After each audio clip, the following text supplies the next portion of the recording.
এই সভা পরিচালনা করছি।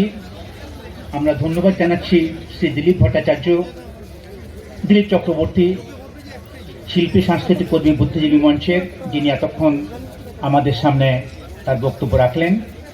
এবার আমি আহ্বান করব বিশিষ্ট নাট্য ব্যক্তিত্ব শ্রী রুদ্রপ্রসাদ সেনগুপ্ত।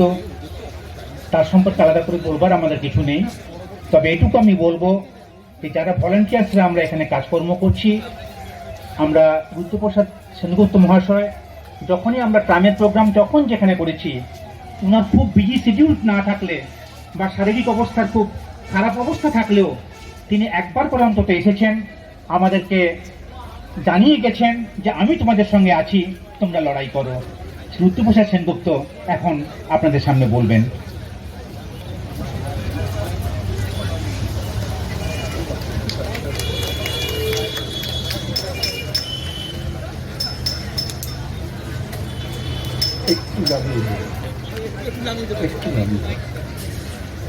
এই 2 ইঞ্চি।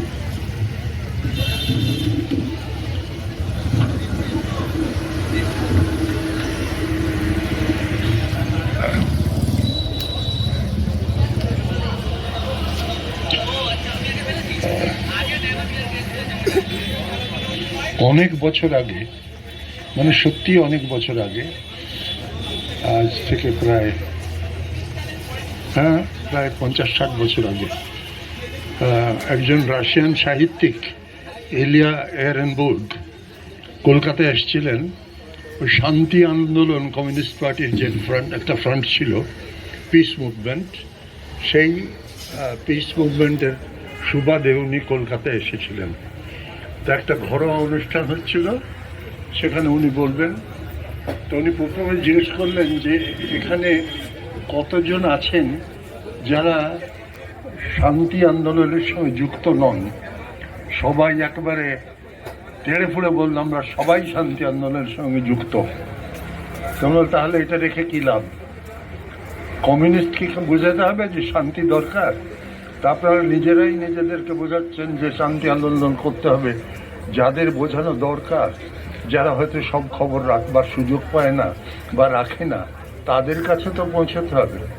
তো আমার আজকে, মাফ করবেন আর উদ্যোক্তারা, আমার আজকে এখানে এসে মনে হচ্ছে এই তো ইনিশিয়েটেড পাবলিক, এরা সকলে ইতিমধ্যে সমস্ত ব্যাপারটা অনুধাবন করেছেন এবং তারা চান ট্রাম্প থাকুক।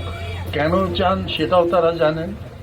তো তাদের কাছে যাওয়ার দরকার নেই, দরকার হচ্ছে সাধারণ মানুষের কাছে যাওয়া, যারা, কারণ আবার বলছি, বয়স হওয়ার কতগুলো সুবিধা আছে।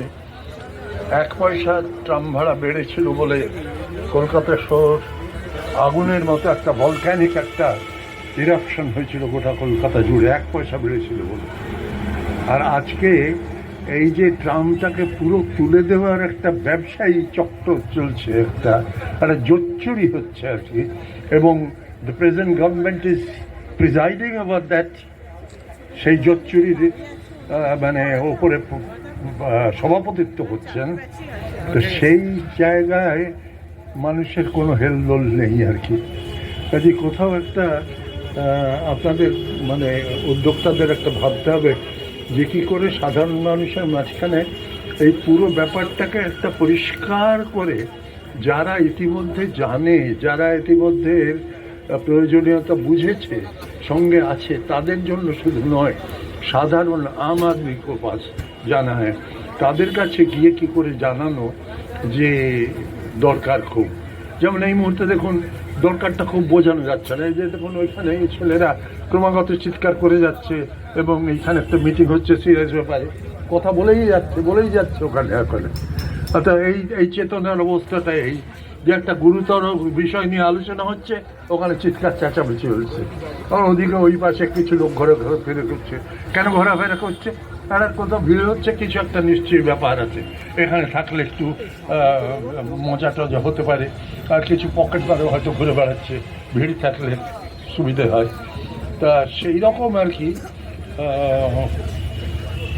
এই কথাটাকে কী করে বোঝানো দরকার, আমাদের প্রথমে বোঝা দরকার যে হঠাৎ এইটা কেন হলো।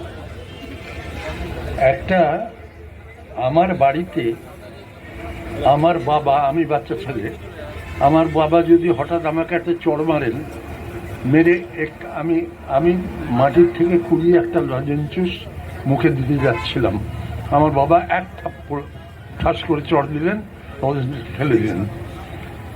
তা আমি এইরকম নিয়মিত যদি, বাবা কেন আমাকে মারলেন সেটা বললেন না, তো নিয়মিত যদি এইটা ঘটতে থাকে, তাহলে আমি যখন একটা অ্যাডাল্ট হব, তখন আমি বাবার পদাঙ্ক অনুসরণ করে আমার ছেলেকেও কারো না কারণ ক্রমাগত চড় মারতে থাকবো, এবং নিজের বাবাকে মনে করবো একটা স্যাডিস্ট লোক ছিল, যে লোকটা কোনো কারণ না দেখিয়ে সর্বক্ষণ আমাকে মারত।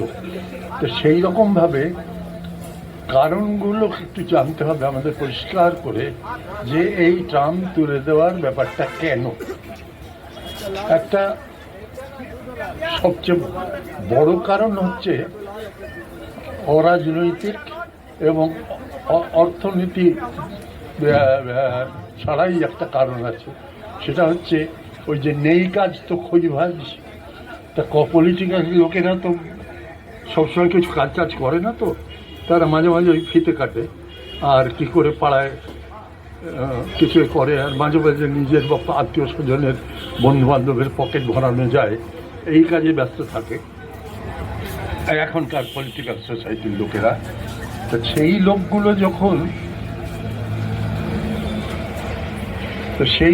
যখন ফটোগ্রাফারের ইন্টারফারেন্সে খেই হারিয়ে গেল, একটু ফিরে আসি। হ্যাঁ, কারণগুলো জানা দরকার আমাদের। একটা কারণ হচ্ছে যে মাঝে মধ্যে রাজনীতির লোকেরা হঠাৎ একটা কিছু করে জানান দেয়, হঠাৎ রাস্তায় একটা ঝাঁটাল নিয়ে এসে নেমে পড়ল আর কি। তার নিজের বাড়ির সামনে ময়লা জমে আছে, অন্য জায়গায় ময়লা জমে আছে, কিন্তু আর যে জায়গায় ভোট গত বছর কম পেয়েছে সেখানে আর ঝাঁটা নিয়ে এসে, আসলে ঝাঁটা মানে রাস্তা পরিষ্কার করার প্রোগ্রামের বদলে ওটা আসলে ভোট ভাগানোর প্রোগ্রাম। তা সেইটা আমরা সবসময় বুঝতে পারি না। মাঝে মাঝে ভদ্রলোক তো আমরা, তারপরে আমরা ভাবি নিশ্চয়ই একটুও কি সততা নেই, একটু ওই কাজগুলোর মধ্যে কি কোনো সততা নেই, আছে বোধ হয়, বেনিফিট অফ দ্য ডাউট দিয়ে থাকছি আমরা। তার ফলে আমরা, আর আমাদের এই ঔদার্যের ফলে রাজনীতির লোকেরা যাচ্ছে তাই করবার সুযোগ পায়।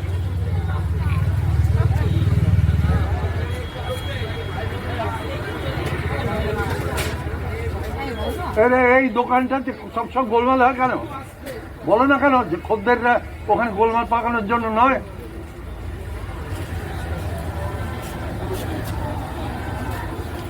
হ্যাঁ, আমি এরকম লোক, বকুনি দেওয়ার দরকার হলে বকুনি দিই, ওই খেইটা হারিয়ে যায়। তো সেই জায়গা থেকে লোককে বোঝানো দরকার যে ট্রাম কেন তুলে দেওয়া হচ্ছে। এক, নেই কাজ তো খইবাজ, প্রমাণ করার দরকার। হঠাৎ এখন একটু এই প্রেজেন্ট গভর্নমেন্টের বাজারটা একটু ডাউন যাচ্ছে, শেয়ার মার্কেট একটু ডাউন আছে, তার ফলে হঠাৎ একটু আবার লোককে জানানো দরকার আমরা কিন্তু আছি, আমরা কিন্তু প্রচণ্ডভাবে ঝাঁটা হাতে রাস্তায় পরিষ্কার করার কাজ নেমে পড়েছি। এইটা হচ্ছে প্রথম। আর দ্বিতীয় সবচেয়ে বড় কাজ কি হচ্ছে, যে এর পেছনে অর্থনৈতিক কতগুলো চালাকি আছে। এত বড় বড় ট্রামের যে ডিপোগুলো সারা কলকাতা জুড়ে, সেই ডিপোগুলোতে ভেবে দেখুন তো কতগুলো মল তৈরি হতে পারে, ভেবে দেখুন সেখানে কতগুলো অ্যাপার্টমেন্ট তৈরি হতে পারে, এবং ধরুন 5,000 অ্যাপার্টমেন্ট তৈরি হলো, আর প্রত্যেকটা অ্যাপার্টমেন্ট বাবদ 1 লাখ টাকা করে বাঁহাতের খেলা হলো, তাহলে ভাবুন তো কত টাকা, কত গুণী দেশপ্রেমিকদের হাতে চলে যাবে। তো এই সমস্ত যে খেলাগুলো, এই খেলাগুলো একটু ভালো করে আমাদের বুঝতে হবে। এবং সবচেয়ে বড় কথা যে আমাদের এই আন্দোলনটাকে এই এই এই এই যে নেই কাজ তো খইভাজ যা ট্রামটা তুলে দেয়, এই যে পাবলিক প্রাইভেট, যেগুলোকে পাবলিক বাস কেন বলে জানি না, এই প্রাইভেট বাসগুলোর যে কি ইরেসপন্সিবল, কি প্রচণ্ড অ্যান্টি সোশ্যাল এরা। আপনার খুব কাজের দরকার আছে, বাসে উঠলেন, তখন সেই বাসটা পরের বাসে পেছনের বাসটার সঙ্গে টক্কর দেওয়ার জন্য আস্তে আস্তে চলতে থাকবে। আপনার অপারেশনের কেস, হাসপাতালের কেস, ইন্টারভিউয়ের কেস চুলোই গেল, কিন্তু সে তখন আস্তে আস্তে চলবে। এরপরে যখন আপনি একটু সুস্থ হয়ে বসেছেন, তখন হঠাৎ তীব্র গতিতে আপনাকে ভয় লাগিয়ে এই এই এই এই করে চলে যেতে থাকবে। কারণ তখন আবার ওখানে টাইম কিপারের কাছে ঠিক টাইমে পৌঁছানোর একটা হিসেব দেওয়া আছে, যেটা ওই শুরুর সময় যেটা সময়টা অপচয় হয়েছে সেটাকে করার জন্য, রেকুপারেট করার জন্য এখানে আবার জোরে চালাতে হবে। এত ইরেসপন্সিবল। এবং কাগজে আসে না, প্রত্যেক দিন অ্যাক্সিডেন্টস ঘটে এই এদের জন্য। কাল না পরশু একজন বয়স্ক মহিলা পড়ে গেলেন দুম করে, কারণ ওরা তো যখন তো ওঠার সময় আসুন আসুন আসুন আসুন বলে হাত ধরে আবার লন, আর নামার সময় হাত ধরে ধাক্কা দিয়ে নামায়, নাম নাম নাম নাম নাম ব্যাস। তো এই যে এই ব্যবহারটা চলছে কলকাতা শহরে, নিয়মিত চলছে।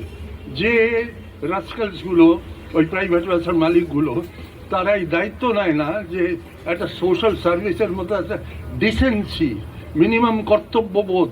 তুমি আমার পয়সায় খাচ্ছ, তোমার দায়িত্ব আছে আমার সেফটি রক্ষা করার এবং আমার সঙ্গে ভদ্র ব্যবহার করার।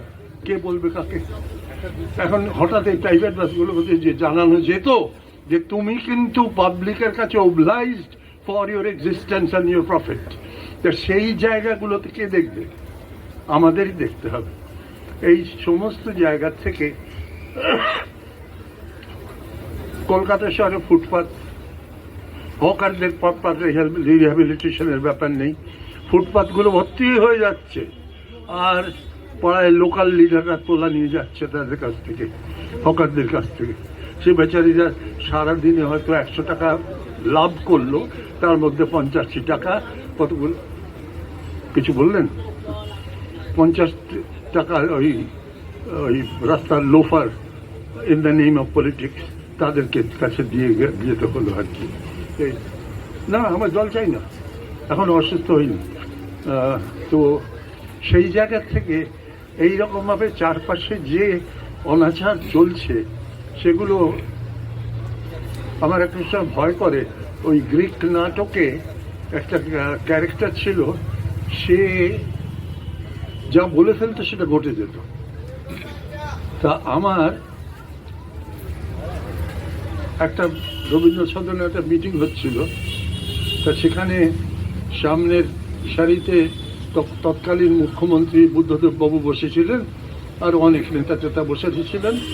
আমি বক্তৃতা করছিলাম। তা আমি বক্তৃতা করতে করতে বলছিলাম যে আমাদের দায়িত্ব কি সকলের আসলে সবসময় গভর্নমেন্টের উপর নির্ভর না করে, যেমন ধরেন এই গভর্নমেন্ট এটা তো চলে যাবে, এটা মেন করছে আমি ইলেকশন হইতে আর বদলায় আর একটা গভর্নমেন্ট আছে। কিন্তু ওরা ভাবলেন যে আমি বলতে চাচ্ছিলাম সিপিএম গভর্নমেন্টে যাবে, আমার ওই সব রাজনীতির মধ্যে যাওয়া, কিন্তু তাই হলো।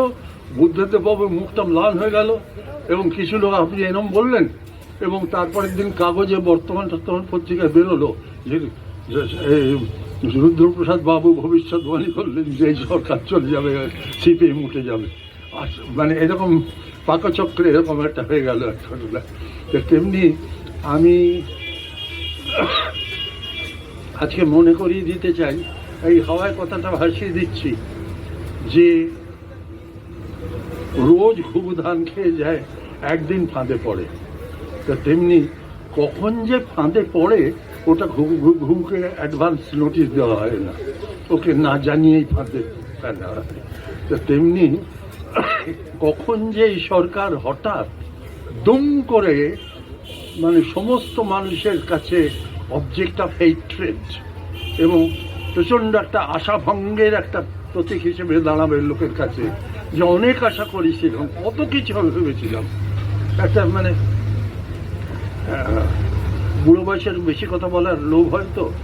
আমার মনে আছে যখন প্রথম বামফ্রন্ট গভর্নমেন্ট হলো, তখন আমি একদিন খুব ভোরবেলা ঘুম ভেঙে গেছে, ছাতে উঠেছি, ছাতে গিয়ে দাঁড়িয়ে দেখছি রাস্তায় ওই কি বলে সাথে ওই রিজার্ভার থাকে না, ট্যাঙ্ক, ওভারহেড রিজার্ভার, সেইটার উপরে বসে রাস্তা দেখছি। তখনও ভালো করে আলো ফোটেনি, অন্ধকার তখন একটু একটু।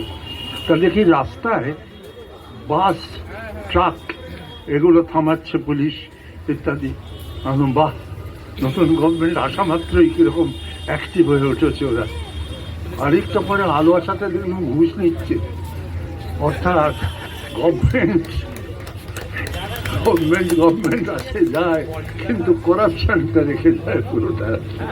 তো সেই রকম আমাদের কোথাও একটা এই হাসি ঠাট্টার মাঝখানে একটা দায়িত্ব নিতে হবে যে না, অ্যাকাউন্টেবিলিটি চাই। যা করছো, এই যে ট্রাম তুলে দিচ্ছ, এই কি তোমার পৈতৃক সম্পত্তি? এটা পাবলিকের প্রপার্টি। এইটা কেন করছো আমাদের কাছে বোঝানোর রেসপন্সিবিলিটি, দায়িত্ব আছে তোমার। তোমার বুঝিয়ে বলতে হবে আমাদের যে হ্যাঁ, এটা তুললে এই উপকার হয়। তারা দুম করে একটা মন্ত্রী স্পট করে বলে দিল যে বড্ড ট্রাফিক জ্যাম হয় অমুক তসু, আর ট্রাফিকের মাঝখানে রাস্তায় যে রাস্তার মধ্যে যে হকাররা বসে থাকে সেটাই ট্রাফিক জ্যাম হয় না, সেখান থেকে তোলা হয়। তা এই যে অ্যানোম্যালিসগুলো আছে, এই সমস্তটা লক্ষ্য করে আমাদের একটু বলা দরকার। এবং সবশেষে যারা তরুণী বেশি নেই দেখছি, যাই হোক, যারা ছড়িয়ে ছিটিয়ে আছেন তাদের উদ্দেশ্যে বলছি, ট্রামটা হচ্ছে প্রেম করার, গরিব লোকেদের প্রেম করার আদর্শ জায়গা। রেস্টুরেন্টে গেলে পয়সা লাগে, অন্যান্যভাবে প্রেম করার জায়গা খুঁজতে গেলে টাকা লাগে, রেসপন্সিবিলিটি লাগে। ট্রামে একটা টার্মিনাস থেকে উঠলেন, একটা স্বল্প পয়সার টিকিট কাটলেন, একেবারে ওইখানে গিয়ে ততক্ষণ ফার্স্ট ট্রামের সামনের রোতে বসলেন, বসে গপ্প করতে করতে নিজেদের মধ্যে গোটা পৃথিবী চলে যাক, নিজেরা যেটা। আবার ওখানে গিয়ে আবার একটা টিকিট কাটলেন, ওই সিটেই বসে আবার টার্মিনাসে ফিরে এসেছে।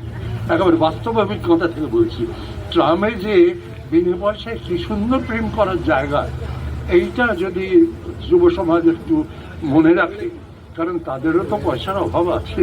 তাদের মধ্যে তো অনেকেই ওই রেস্টুরেন্টে গিয়ে ঘন্টার পর ঘন্টা বসে আর ওয়েটারকে বারবার টিপ দিয়ে আর এক কাপ চা দাও তো বলে আবার 5 টাকা দিয়ে এই করে সময় জায়গা পাওয়া তো শক্ত।